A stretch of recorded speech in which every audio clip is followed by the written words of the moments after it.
قبر زہرا بنا رہے ہیں علی، اپنی غربت چھپا رہے ہیں علی، قبر زہرا بنا رہے ہیں علی، اپنی غربت۔ اعوذ باللہ من الشیطان الرجیم، بسم اللہ الرحمن الرحیم، الحمد للہ رب العالمین، وصلی اللہ علی سیدنا محمد وآلہ الاطیبین الانجبین الاطہرین الاکرمین، اللہم صل علی فاطمۃ وابیہا وبعلہا وبنیہا وسر المستودع فیہا بعدد ما احاط بہ علمک، اما بعد فقط قال مولانا امیر المؤمنین علی بن ابی طالب علیہ الصلاۃ والسلام، افضل العبادت العفاف۔ فاطمیہ آن لائن کلاسز میں شرکت کرنے والے تمام برادران و خواہران کی خدمت میں تحفہ سلام پیش کرتا ہوں۔ السلام علیکم ورحمۃ اللہ وبرکاتہ۔ رب قدیر کا لاکھ لاکھ شکر ہے کہ اس نے خاتون کرامت بی بی دو عالم شہزادی کونین حضرت فاطمۃ الزہرا سلام اللہ علیہ کی خدمت کے لیے ایک موقع فراہم کیا، اور ہم سب نے ایک فاطمی سماج کی تشکیل کے لیے تعلیمات فاطمی کو اپنے لیے مشعل راہ بنانے کا عزم مصمم کیا۔ مالک ہمیں تعلیمات بی بی دو عالم حضرت فاطمۃ الزہرا پر عمل کرنے کی توفیق کرامت فرمائے، آمین بحق اطہار و یاسین۔ یہ سلسلے کا 7واں درس ہے۔ مختلف موضوعات کے تحت تعلیمات بی بی دو عالم کو آپ کے حضور پیش کیا گیا۔ آج عفت و حجاب اور پاک دامنی کے سلسلے میں کچھ دیر گفتگو کرنا چاہتا ہوں۔ امیر المؤمنین، امیر بیان و سخن، امام العارفین حضرت علیہ مرتضیٰ علیہ السلام نے بیان فرمایا تھا، افضل العبادت العفاف، برترین عبادت عفت و پاک دامنی ہے۔ آپ جانتے ہیں ایک واقعی اسلامی سماج کی تشکیل کے لیے جس چیز کی سب سے زیادہ ضرورت ہے وہ ہے عفت، پاک دامنی۔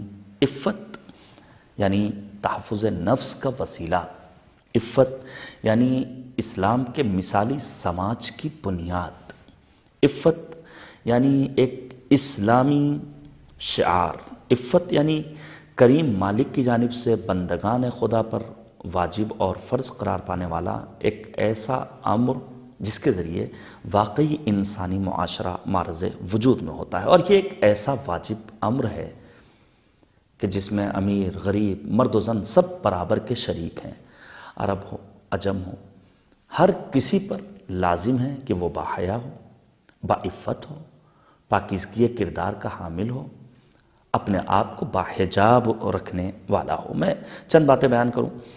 عفت کا مطلب یہ ہے کہ انسان اپنے خواہشات نفس پر کنٹرول کرے۔ البتہ بسا اوقات کہیں کہیں پر ضروری بھی ہوتا ہے کہ انسان اپنی عفت کی حفاظت کے لیے، اپنے پاکیزگی کردار کی بلندی کے لیے تعلیمات قرآن کو مد نظر رکھے، تعلیمات اہلیبیت طاہرین علیہم السلام کو مد نظر رکھے۔ تو انسان جب اپنے خواہشات پر کنٹرول کر لے جائے، جب انسان اپنے نفسانی خواہشات پر غلبہ حاصل کر لے، تو اسی انسان کو اصطلاح میں عفیف کہا جاتا ہے۔ بی بی دو عالم شہزادی کونین حضرت فاطمۃ الزہرا سلام اللہ علیہ کے تقریباً 200 نام ہم تک پہنچے ہیں، ان ناموں میں ایک نام عفیفہ بھی بیان ہوا ہے۔ میں آپ کی خدمت میں عرض کروں، رسول اعظم ختمی مرتبت حضرت محمد مصطفیٰ صلی اللہ علیہ وآلہ وسلم کی ایک حدیث کی روشنی میں یہ بات بخوبی سمجھی جا سکتی ہے کہ نبی اعظم نے فرمایا کہ جس کے پاس عفت ہو، پاک دامنی ہو، حیا ہو، حجاب ہو، اس کے پاس جود و سخاوت، مرضی معبود اور اطمینان قلب بھی پایا جائے گا۔ اگر یہ چند چیزیں حاصل کرنی ہیں تو انسان خود کو عفیف بنا لے۔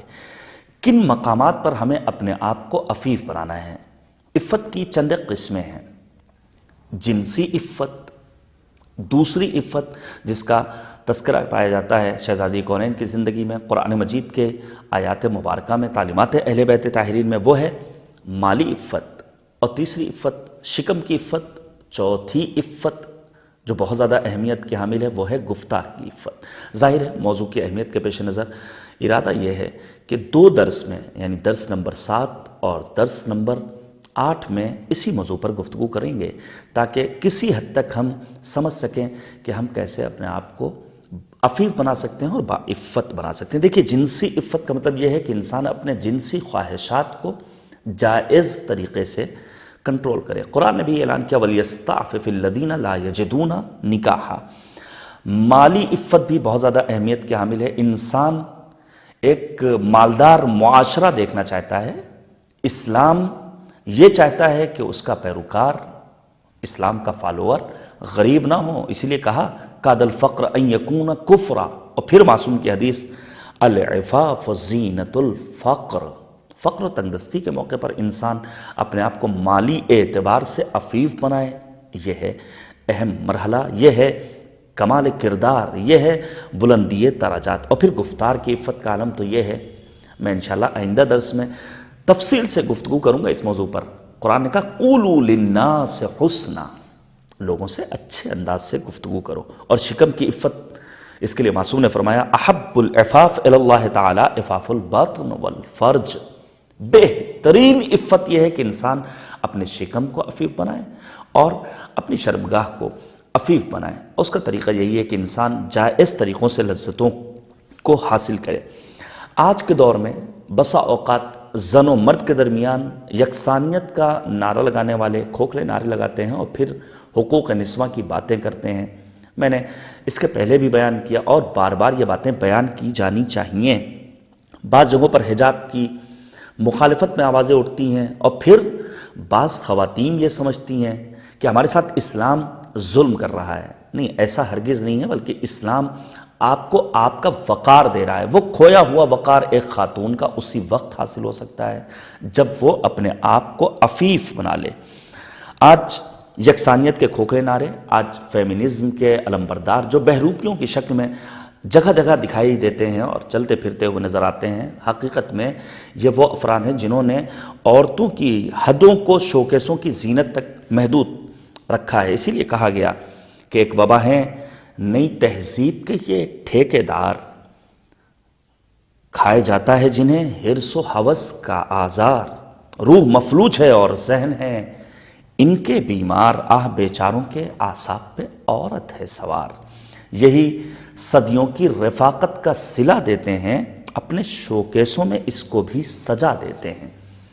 بازاروں کی زینت خواتین، بے حیائی، بے غیرتی، چہرے کی نمائش کا یہ عالم ہے کہ ایک غیرت مند مرد کا سر شرم سے جھک جائے۔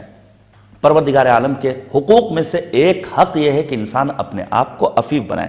میں مرجع کبیر، مفسر قرآن، فیلسوف عصر جناب حضرت آیت اللہ العظمیٰ جوادیہ آملی دامت برکاتہ کا ایک جملہ آپ کے سامنے پیش کروں۔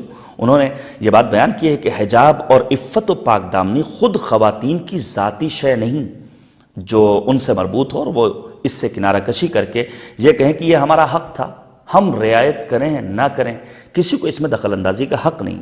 پھر آغا جوادی عملی کہتے ہیں اسی طرح اس کا شوہر بھی اپنی رضایت سے اس کی عفت کو تار تار کرنے کا عزم کرے، اس کی بھی اسلام نے اجازت نہیں دی ہے۔ یہ عظیم نعمت عفت نام کی کسی خاتون سے، کسی مرد سے چھینی نہیں جا سکتی ہے۔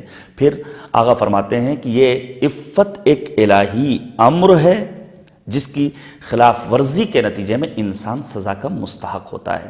میں گزارش کروں گا اگر کہیں سے دستیاب ہو جائے، مجھے علم نہیں ہے کہ آغا جوادیہ عملی کی کتاب زن در آئینہ جلال و جمال کا ترجمہ اردو میں ہوا ہو تو ہمارے برادران و خواہران اس کا مطالعہ کریں اور پھر دیکھیں خاتون کو کس عظمت کی نگاہ سے پیش کیا ہے مکتب اسلام نے تعلیمات قرآن و اہلیبیت طاہرین علیہم السلام کی روشنی میں۔ اور آگے بڑھیے، یہاں تک کہ امام غزالی کی ایک اچھی تعبیر مجھے نظر آئی۔ انہوں نے انسانی بدن کو ایک ملک سے تعبیر کیا ہے اور پھر وہ کہتے ہیں کہ اس ملک کا حاکم عقل اور افسر شہوت ہے۔ اگر عقل شہوت کو کنٹرول نہ کرے تو یہ خطرناک افسر اس مملکت میں زندگی بسر کرنے والوں کی زندگی کو دشوار بنا دے گا، جس کا نتیجہ ان لوگوں کی فقر و ناداری کے سوا کچھ نہیں ہے۔ عقل کا کام ہے کہ شہوت کو کنٹرول میں کرے، جو اس انسانی بدن میں ایک افسر کی حیثیت۔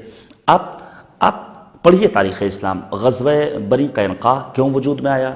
ایک مسلم خاتون کے ساتھ ایک یہودی نے بدتمیزی کی، بدکرداری کی، اس کے لباس کو اتار لیا. نبی اعظم نے ان تمام یہودیوں کو جو مدینے میں تھے باہر نکال دیا.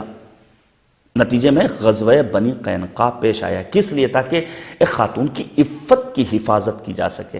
آج جگہ جگہ خواتین کے ساتھ زیادتیاں ہو رہی ہیں. روزانہ اخبار کی سرخیوں کو ہم اور آپ پڑھتے ہیں، اور ہم جس ملک میں رہ رہے ہیں وہاں کا حال آپ کو معلوم ہے. دنیا کے حالات سے آپ کسی حد تک واقف اور باخبر ہیں. بہرحال بے غیرتی، بے حیائی، بے عفتی کا خاتمہ ہونا چاہیے. کل جسے چھو نہیں سکتی تھی فرشتوں کی نظر، آج وہ رونق بازار نظر آتی ہے. شہزادی کونین، صدیقہ طاہرہ، بی بی دو عالم حضرت فاطمہ الزہرا سلام اللہ علیہ پر ہمارا لاکھوں سلام. بی بی دو عالم نبی اعظم کے ذریعے کام کی تقسیم پر اظہار مسرت کرتی ہیں. جب پیغمبر نے کہا گھر کے کام فاطمہ کے ذمے اور گھر کے باہر کے امور کی انجام دہی علی مرتضیٰ کے ذمے، شہزادی کونین نے مسکرا کر اس فیصلے کا استقبال کیا. اور جب پوچھنے والے نے پوچھا کہ خاتون اپنے رب سے کب زیادہ نزدیک ہوتی ہے، اس موقع پر بی بی دو عالم نے یہی فرمایا تھا، جب ایک خاتون اپنے گھر کے حصار میں ہوتی ہے تو اپنے پروردگار سے زیادہ نزدیک ہوتی ہے. عفت و پاکدامنی کا عالم یہ ہے شہزادی کونین کی کہ نامحرم صحابی پیغمبر گھر میں آتے ہیں. بی بی زہرا نے عفت کا مظاہرہ کرتے ہوئے حجاب کیا ہے، اور پھر یہ بھی فرمایا میں نہیں چاہتی کہ خوشبو ان تک پہنچے. وہ خواتین جو آج معطر ہو کر کے بازاروں میں نکلتی ہیں، روڈ پر آتی ہیں، گھر سے باہر کی فضا میں اپنے آپ کو پہنچاتی ہیں، ان کے لیے ایک پیغام ہے، مذہب اس کی اجازت نہیں دیتا ہے. تو ایک عفت وہ ہے انسان کی جنسی عفت. اس کا بہترین طریقہ یہ ہے کہ انسان وقت آنے پر، حد بلوغ تک پہنچنے کے بعد، جب حالات سازگار ہوں، جلد از جلد رشتے ازدواج میں خود کو منسلک کر لے. ایک مالی عفت بھی ہے، میں تھوڑا سا اشارہ کروں گا اور بات کو تمام کروں گا. مالی عفت، اصحاب صفہ کا تذکرہ پڑھیے آپ. سورہ بقرہ، پروردگار عالم نے سورہ بقرہ کی آیت نمبر 273 میں اشارہ کیا ہے کہ یہ ایسے تھے، غریب تھے، تنگ دست تھے، وطن سے دور تھے، لیکن انہوں نے غربت و ناداری کے باوجود کبھی کسی کے سامنے اپنے ہاتھ کو نہیں پھیلایا. بعض افراد غربت و ناداری کے موقع پر اپنے جیسے انسانوں کے سامنے ہاتھ کو پھیلا دیتے ہیں. رب سے تعلق ان کا نہیں رہتا ہے. نہیں، اگر مانگنا ہے تو خدا سے مانگنا ہے، در اہلیبیت طاہرین علیہ السلام پر جباسائی کرنا ہے. قرآن مجید میں پروردگار عالم نے ان کا تذکرہ کیا ہے. دیکھنے والے سمجھتے تھے یہ دولت مند ترین افراد ہیں، کوئی ان کی غربت کا اندازہ نہیں. نبی اعظم خود ان کے لیے خرمے لے کر جاتے تھے. پیغمبر اعظم نے ان کی پشت پناہی کی، اور اس کے اسباب ہیں، کیونکہ ان کی یہ ہجرت، ان کا یہ سفر خدا کے لیے تھا. انہوں نے کبھی کسی کے سامنے اپنے دست سوال کو نہیں پھیلایا تھا. یہ وہ افراد تھے جن کا شمار صاحبان عفت میں ہوتا ہے. بی بی دو عالم شہزادی کونین کی زندگی کا ایک زرین درس یہ ہے کہ مالی تنگ دستی کے باوجود شہزادی کونین نے ہمیشہ دوسروں کا خیال رکھا ہے. خود بھوکی سو گئی ہیں لیکن اپنے حصے کا کھانا، حد یہ ہے بچوں کے حصے کا کھانا دوسروں کے درمیان تقسیم کر دیا. اور جب جناب سلمان فارسی جیسے جلیل القدر صحابی پیغمبر نے خود نبی سے کہا آپ کی بیٹی فاطمہ الزہرا سلام اللہ علیہ غربت و ناداری میں زندگی بسر کر رہی ہیں، اس موقع پر پیغمبر نے عظیم الشان جملہ ارشاد فرمایا. نبی اعظم فرماتے ہیں ان ابنتی فاطمہ ملا اللہ قلبہا و جوارہا ایمانا و یقینا، میری بیٹی فاطمہ زہرا سلام اللہ علیہ کے وجود کو پروردگار نے ایمان اور یقین کی دولت سے مالا مال کیا ہے. اب دنیا کی ظاہری نعمتیں ان کی نظر میں ہیچ ہیں. آئیے رب کریم کی بارگاہ میں دعا کی جائے، خدایا ہم سب کو عفیف بننے کی توفیق کرامت فرماؤ. پھر وہ دعا جو نبی اعظم کی دعا ہے، حسن ختام کروں گا نبی اعظم کی دعا کے اس فقرے پر جو طولانی ہے. میں نے ایک اقتباس صرف پیش کرنے کی کوشش کی ہے. پیغمبر فرماتے ہیں دعا کرتے ہوئے مالک کی بارگاہ میں، اللہم انی اسألک الہدی والعفاف والتقی والغنی. خدایا ہم تیری بارگاہ میں دعا کرتے ہیں کہ ہمیں ہدایت کی دولت سے مالا مال کر دے، ہمیں عفت اور پاک دامنی کی دولت سے مالا مال کر دے، ہمیں تقوی اختیار کرنے کی توفیق عطا فرما، اور ساتھ ہی ساتھ ہمیں بے نیازی کی دولت سے مالا مال کر دے.